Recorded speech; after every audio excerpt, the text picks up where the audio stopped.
కీర్తన గ్రంథం 32వ అధ్యాయం 1వ వచనం 2వ వచనం అందరం కలిసి చదువుదాం. తన అతిక్రమములకు పరిహారము నందినవాడు, తన పాపమునకు ప్రాయశ్చిత్తం నందినవాడు ధన్యుడు. యెహోవా చేత నిర్దోషి అని ఎంచబడినవాడు, ఆత్మలో కపటము లేనివాడు ధన్యుడు. మరి ఈ సమయంలో మనం చదివిన వాక్యాన్ని మనం గమనిస్తే, తన అతిక్రమములను ఎవరైతే ఒప్పుకుంటారో, పరిహారము నందుతారో, ఎవరైతే పాపములు ఒప్పుకొని ప్రాయశ్చిత్తం పొందుకుంటారో, దేవుని వాక్య ప్రకారంగా వారు ధన్యుడు, ధన్యురాలు. హల్లెలూయా, హల్లెలూయా. ఈ రోజున పాపమునకు ప్రాయశ్చిత్తము నీవు నొందావా? ఇది నా ప్రశ్న. నీ పాపాలు ఒప్పుకున్నావా? నీ పాపాలు, నీ అతిక్రమములు, నీ దోషములను ప్రభు సన్నిధానములో ఒప్పుకొని వాటిని విడిచిపెట్టావా?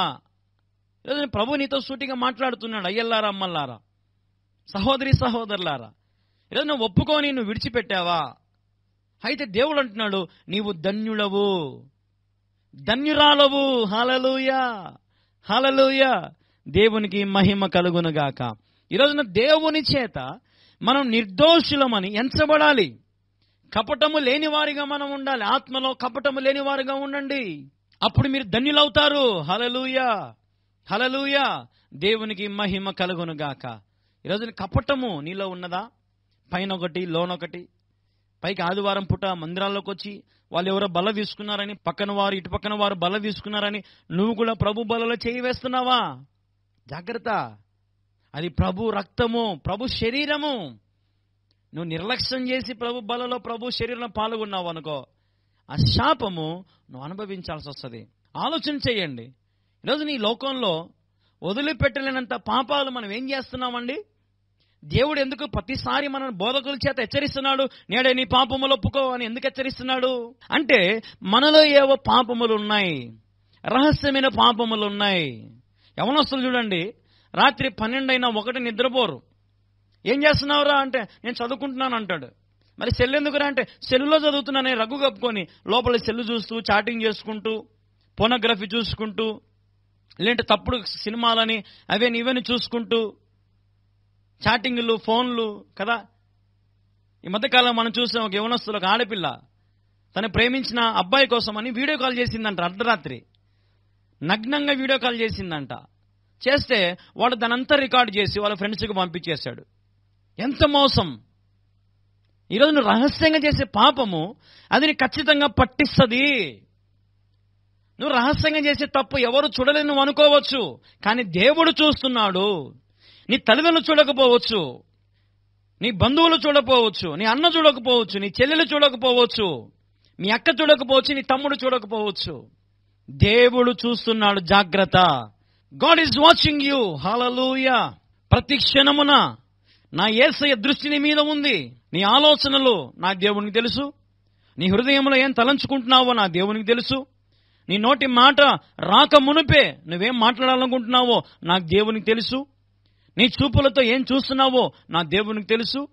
నీ చెవులతో ఏం వింటున్నావో నా దేవునికి తెలుసు. నీ పాదాలతో ఎక్కడెక్కడ నడుస్తున్నావో, ఏ రెడ్ లైట్ ఏరియాకో, ఏ వ్యభిచార గృహంలోకో, ఏ దొంగతనానికో నడుస్తున్నావో దేవునికి తెలుసు. నీ నోటితో అన్యాయపు తీర్పులు, బూతులు, వ్యసనాలు, ఆకులు, ఒక్కలు, జూదము, సిగరెట్, లేదంటే ఇంకా ఏమేం చేస్తున్నావు ఈ నోటితో, ఈ చేతులతో, ఈ కాళ్ళతో, ఈ దేహముతో, సమస్తమును దేవుడు లెక్కిస్తా ఉన్నాడు. జాగ్రత్త. ప్రియ సహోదరి సహోదరులరా, ఈరోజు అవకాశం ఇస్తున్నాడు దేవుడు. నేడే నీ పాపములు ఒప్పుకొని విడిచిపెట్టు.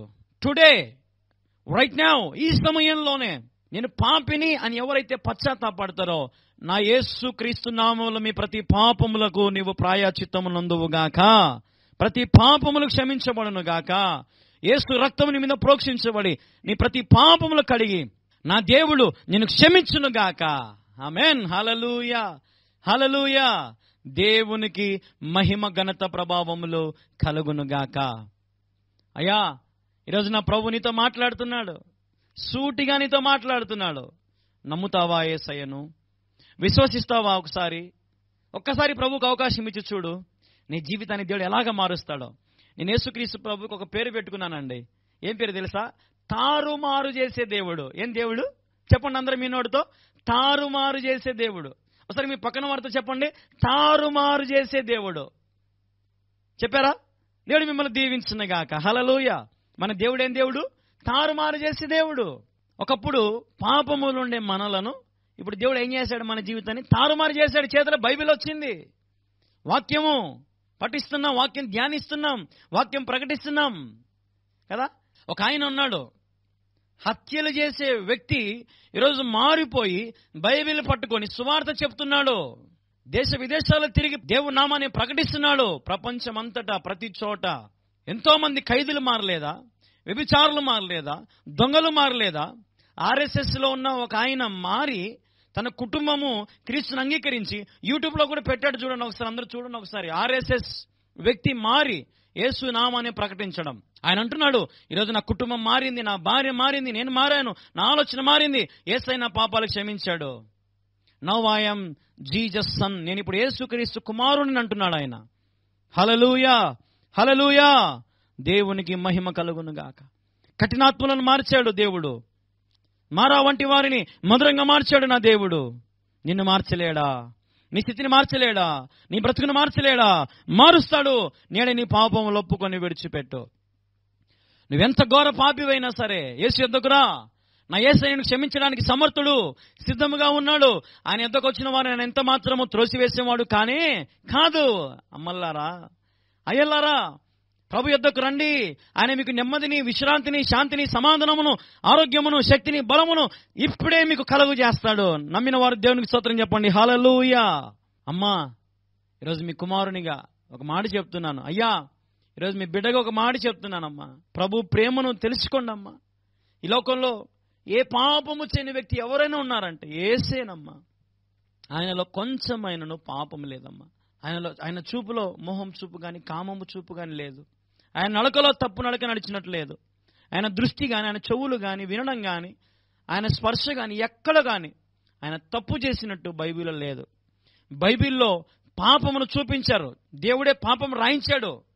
ఎందుకు రాయించాడంటే ఆయన పాపము చేయమని కాదు, పాపము చేసిన వారి గతి ఏమైంది తెలుసుకోవడానికి రాశాడు ఆయన. హల్లెలూయా. చాలా మంది అంటారు బైబిల్ అనేది ఒక సెక్స్కు సంబంధించిన బుక్ అని ఒకడు అన్నాడు. అంత దీంట్లో వాయా వరసలు ఉండవు, ఎవరు పడితే వాడు పెళ్లి చేసుకుంటాడు అని చాలా మంది అంటూ ఉంటారు. దేవుడు ఎందుకు రాశాడు మరి అంటే నువ్వు భయము భక్తి కలిగి అట్లాంటి జీవితం జీవించకూడదని. హల్లెలూయా. ఈ రోజున యేసుక్రీస్తు ప్రభువారు ఒక మతాన్ని స్థాపించడానికి రాలేదు. ఆయన పరలోకానికి మార్గాన్ని చూపించడానికి వచ్చాడు. నీ నా పాపములను మోసాడు, నీ నా పాపములను కలగడానికి ఆయన సిలువ ఎక్కాడు, రక్తం కార్చాడు. చివరి రక్తం బొట్టు కూడా నీ కోసం నా కోసం కార్చిన యేసయ్యకు ఈరోజు నువ్వేమిచ్చి ఆయన రుణాన్ని తీర్చుకోగలుగుతున్నావు? సువార్త చేస్తున్నావా? సువార్త దానము చేస్తున్నావా? మందిర నిర్మాణాలకు సహకరిస్తున్నావా? సేవకులకు తోడుగా ఉన్నావా? నీ సంఘ కాపరికి తోడుగా ఉన్నావా? సంఘానికి రెగ్యులర్గా వెళ్తున్నావా? నువ్వు వెళ్ళేటప్పుడు కనీసం ఇద్దరిని ముగ్గురిని తీసుకెళ్ళగలుగుతున్నావా? అసలు నువ్వు ఆ దేవుని ప్రేమను కలిగి ఉన్నావా? నాకు తెలియక అడుగుతున్నాను ఈ రోజున. ఎందుకు ఈరోజు సంఘాలు కేవలం స్త్రీలతో నింపబడి ఉన్నాయి? ఎందుకు పురుషులు చర్చికి వెళ్ళరు? భార్యలేమో భర్త కోసం ప్రార్థన చేయాలి, పిల్లల కోసం ప్రార్థన చేయాలి. భర్తల సంగతి ఏంది? భర్తలారా, మరి మీరు ఎందుకు సంఘానికి వెళ్ళలేరు? అధికారం కావాలి మీకు, సంఘ పెద్దలు కావాలి మీకు, చర్చిలో గొడవలు కావాలి మీకు కదా, సేవకుల కోసం కొట్లాడుకోవాలి మీరు, రాజకీయాలు కావాలి మీకు. రాజకీయ నాయకులు వస్తే చర్చికి మగవాళ్ళందరూ వస్తారా? అంటే యేసు ప్రభు ఉన్న చోటికి మీరు రారా? రాజకీయ నాయకుడు ఒకవేళ మీ చర్చికి వస్తే మీరు పరిగెత్తుకుంటే చర్చిలో పోతారా? దండలు వేస్తారా? పూలు చల్లుతారా? దేవుని మందిరంలో దేవునికి తప్ప వేరొక ఘనత రావడానికి వీలలేదు.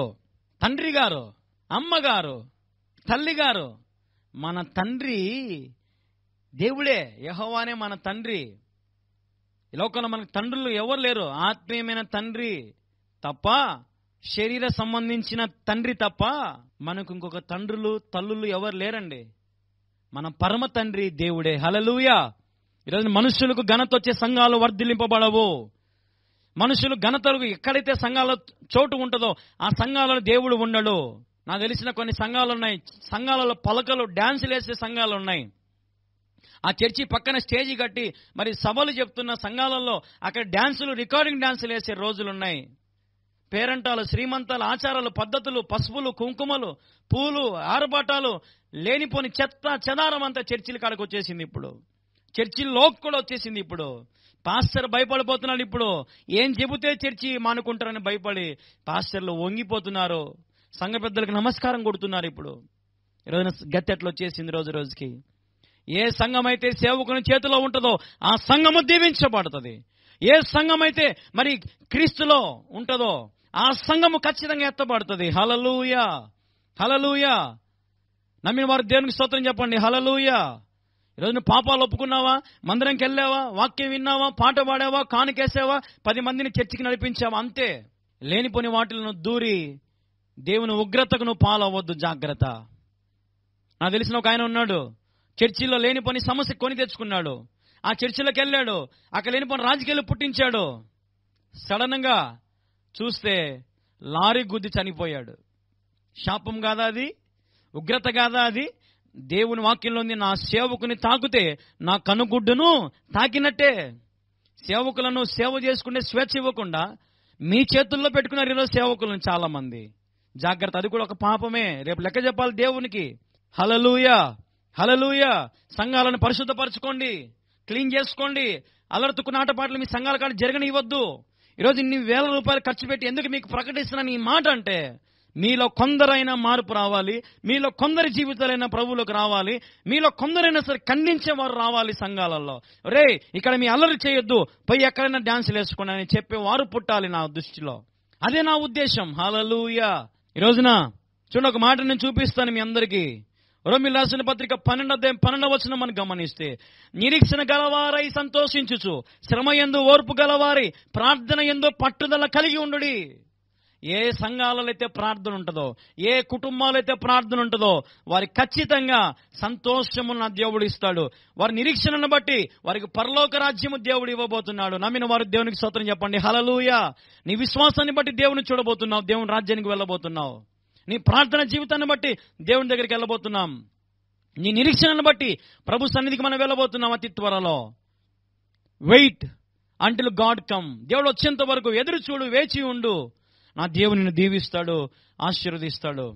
అమ్మా, అయ్యల్లారా, ఈరోజు ఈ మాటలు వింటున్న మీరందరూ కూడా ప్రభుకు లోబడి ప్రభుకు తగినట్టుగా మీరు ఉండగలిగితే నా దేవుని కృప మీ మీద మెండుగా ఉండునుగాక. ఆమేన్, హల్లెలూయా. దేవుడి కొద్ది మాటలను దీవించి ఆశీర్వదించునుగాక. ఆమేన్, ఆమేన్, ఆమేన్.